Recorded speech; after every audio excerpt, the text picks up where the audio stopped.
I, Sarah, have finally achieved my dream of opening a cafe. My husband, Jason, also quit his job at the restaurant where he used to work to join me in running the cafe. After all, it was our shared dream to manage a cafe together. Although we don't have children yet, this cafe, which we created through numerous trials and errors, from financing to location and interior design, is like our own child to us. We're incredibly excited about the grand opening day, which feels like showcasing our child. One day, as we excitedly buzzed around preparing for the opening, a visitor arrived. The visitor came to our living quarters on the second floor of the shop. It was Jason's mother, my mother-in-law. She's a laid-back person and has been very accepting of our venture into business. She's so calm and kind that I often think I'd like to be like her when my child gets married and brings a spouse home. It's still a few days early for a celebration of the opening. Despite this thought, when we greeted her, my mother-in-law arrived with a surprisingly large amount of luggage. Shocked, Jason and I asked what had happened, and she revealed an unexpected truth. I was kicked out of Joshua's place. As she explained, my mother-in-law had been evicted from the apartment where she lived with my brother-in-law, Joshua, and had nowhere else to turn but to our home. I knew you two were busy, but well. She seemed apologetic. Her nonchalance made the situation even more difficult for me. But both Jason and I were more upset with my brother-in-law than with my mother-in-law. Jason immediately made a phone call. Joshua, Mom's here alone saying she was kicked out. What's going on? While my brother-in-law Joshua sounded sorry, he was firm in his response. It's absolutely impossible to live together at our place. My wife and I are too busy preparing for a new venture. And we don't have time to care for Mom, who's becoming forgetful. Could you take care of her for a while? We'll come to get her once things settle down here. It was convenient for him to say so, but those words were hard to trust. Originally, my brother-in-law, the eldest son, had reluctantly taken in our mother-in-law. My sister-in-law isn't very good at taking care either, and together with my brother-in-law, they must have kicked out my mother-in-law and are now doing as they please. So, I thought about it. A way to ensure that my kind mother-in-law doesn't feel lonely or mistreated. It's fine if that's what Joshua says. Let's have her live with us. It seemed the only way. Since my father-in-law had passed away and there were only two brothers, there was no one else to take care of her. Though it felt burdensome, my mother-in-law is family to me as well. I couldn't not take care of her, and more than anything, I couldn't leave my kind and beloved mother-in-law. If Sarah is okay with it, then I want to do it too. Jason was positive about it. After all, it was Jason who was more of a mama's boy, so perhaps having his mother nearby was better for him too. Well, thank you. Jason, Sarah. I need to think of something to thank you with. My mother-in-law seemed somewhat aware and unaware of the situation at the same time. She only gave a nonchalant response. Maybe I could cook every day? Oh, but you two are running a food business, so there's no need for me to cook, right? Helping family is natural, I think. But since she offered to thank us, Jason and I thought maybe she could help out at the store occasionally. If you don't mind, would you be willing to help out at the store sometimes? Chatting with customers, making desserts. I think it would be fun to have those moments. I said to my mother-in-law. That's true. If it helps you too, I'd like to do anything. My mother-in-law happily agreed. Considering it an extension of household chores, she would probably get used to cooking in no time. Jason and I discussed maybe having her mainly help with cooking. With the direction of the conversation settled, we went downstairs to show her around the store.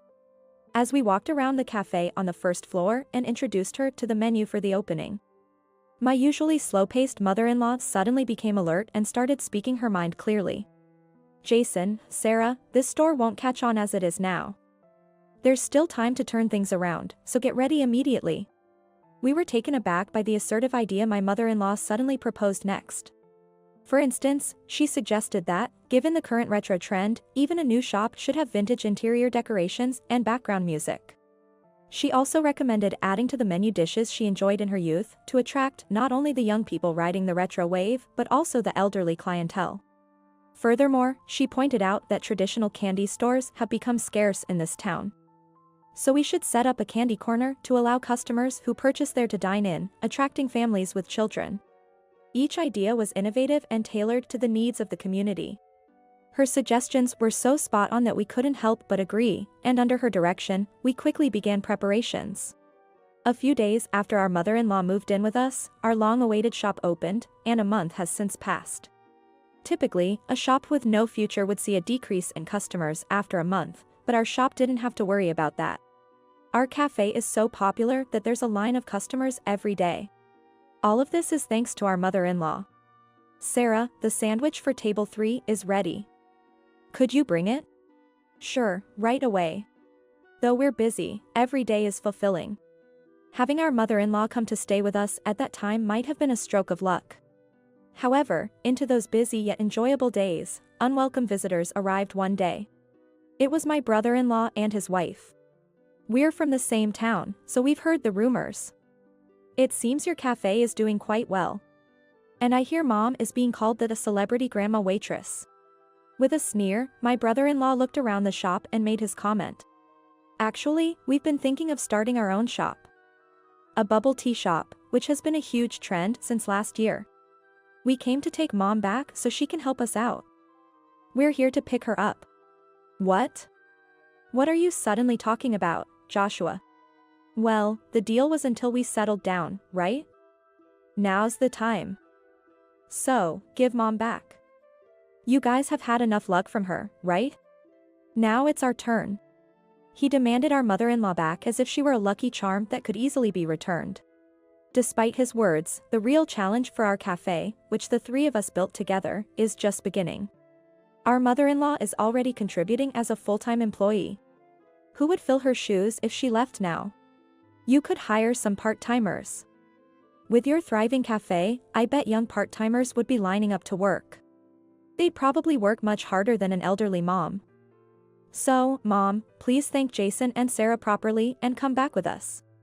To our surprise, our mother-in-law readily nodded in agreement with my brother-in-law's words. Both my husband and I were so shaken by this. Mom, you don't have to listen to him.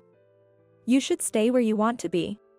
Jason, I really think it's okay to go back with Joshua. Sarah, I'm sorry for meddling too much. But I enjoyed working with you both. Visit me at home sometime. Without giving the impression of being taken away by force, our mother-in-law was led away by my brother-in-law and his wife. Suddenly, we didn't even have time to feel frustrated or wronged. However, without the lubricant-like presence of our mother-in-law, both our shop and our home felt a tad lonelier. That was the undeniable truth. Days of busyness where we lost track of time continued, and before we knew it, half a year had passed. Our shop is still thriving today. Undoubtedly, this success is thanks to the advice we received from our mother-in-law, who we haven't heard from since. I wonder if she's doing well. Worried, I thought about calling her, but seeing Jason visibly lonely for being robbed of his mother by his brother, or perhaps sulking as if abandoned by her, I couldn't bring myself to reach out. Welcome. The atmosphere at home wasn't great, but the shop had to open, and customers kept coming. Then, one day, the person who opened the door wasn't a customer but our ever-serene mother-in-law. Sarah, Jason, I've missed you. Mom, what brings you here all of a sudden? We were worried about you not getting in touch. Are you okay? As we took turns asking, our mother-in-law, smiling brightly, echoed her previous sentiment. I was kicked out of Joshua's place. I was helping out with their shop as they asked, but it seems their business went downhill.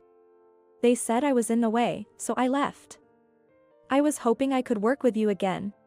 Once again, for a reason that seems unimaginable for one's own mother, our mother-in-law was driven out. Jason and I were about to devise a plan to teach my brother-in-law a lesson, but it turned out to be unnecessary. It was my brother-in-law who came to us. He looked very worn out. Why would you disappear on your own, Mom? We are having a hard time. Today, his wife, my sister-in-law, wasn't with him. It seemed she was looking after their store. Joshua, don't make it sound like it's my fault. You two were the ones talking about cutting labor costs, so I was the first to leave to help out. I understood then why my mother-in-law said she was driven out. If they wanted to cut costs, it would start with the most easily dismissible, or in this case, my mother-in-law, who arguably shouldn't need to work at her age. That was about the part-time students, not you, Mom. I never said anything about letting you go. I don't want to be in your shop anymore. I don't want to be on a sinking ship. If you were to ask me to use my savings and pension to fund the business because it's failing, that would be the end of me. Don't say that. Come back to the store and give us advice like you did for Jason and Sarah. You said it yourself, Mom. How they let even an old lady like you have a say in the business and were kind to you. We want you to have a say in our business too. It's not hard. No, I helped Jason and Sarah because they wanted to create a cafe that would be a haven for the townspeople. Reminiscent of the place I worked at when I was young. You're only thinking about your profit and immediate concerns. That's not true. I opened a shop selling trendy sweets to help revitalize the community. Do you really think so? Trends among the young change quickly. You don't have the adaptability to keep up with those changes. Especially as a novice in business management. Even if something is trending, young people are discerning and will move to a better place if one exists. Your shop might be new and clean. But the lack of trained staff means the service is poor, making customers uncomfortable. You might be good at financial calculations from your corporate job, but you have no skill in managing a shop. It's sad to see your employees exhausted from aimless hard work. My mother-in-law sighed, continuing with a look of sorrow as if lamenting her own son's situation.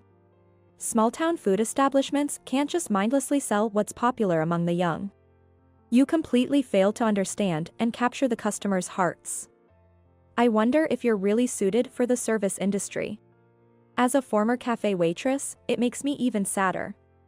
I can't and don't want to work in your shop. You could have said something right from the start. You were quick to give advice to Jason, but you treated my situation carelessly. Even if I wanted to, your shop targeted the young from the start. There wasn't much for an old lady like me to say. I can't possibly understand everything about the youth. I'm just an old lady who used to be a waitress. Don't expect too much from me. Now. Please don't cause a scene at Jason and Sarah's shop any longer. Joshua, you should go back and do what you're good at, handling the finances. After being harshly criticized by his mother, my brother-in-law finally lost his temper. Enough, we're going back. If you say you only know about cafes, then I'll change our business to a cafe. Then you can give us the same kind of advice you gave to Jason and make me a fortune. He grabbed my mother-in-law's arm, trying to take her away. My husband and I intervened, holding back my brother-in-law. Having heard enough, both my husband and I couldn't hold back any longer and spoke our minds. A person who can't even cherish his own mother can't possibly care for customers. Please go home alone. And don't come to see her again. She's a part of our team, not a tool for making your money. My husband threatened to call the police if the commotion continued, and that finally made my brother-in-law leave. Afterward, my brother-in-law and his wife, who mistreated my mother-in-law, inevitably failed in their business and had to declare bankruptcy. Moreover, they were sued by their part-time employees for power harassment and unpaid wages, resulting in a hefty compensation payout. The couple divorced, and my brother-in-law was also demanded alimony, plunging him into even deeper debt. Having treated his own mother so poorly, my brother-in-law could no longer rely on his family.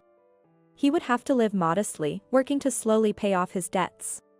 Hearing about my brother-in-law through relatives, my mother-in-law seemed utterly indifferent and had no intention of offering help.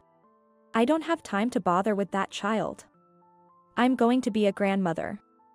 I'm looking forward to taking care of my grandchild. Indeed, neither my mother-in-law nor we had the luxury to worry about my brother-in-law. Our shop flourished even more with my mother-in-law's return, and my husband and I were blessed with the child we had longed for. Sarah, don't stress just because it's your cafe. Work at your own pace. Everyone, including our regulars, is looking forward to seeing your child more than anything. Yes, thank you.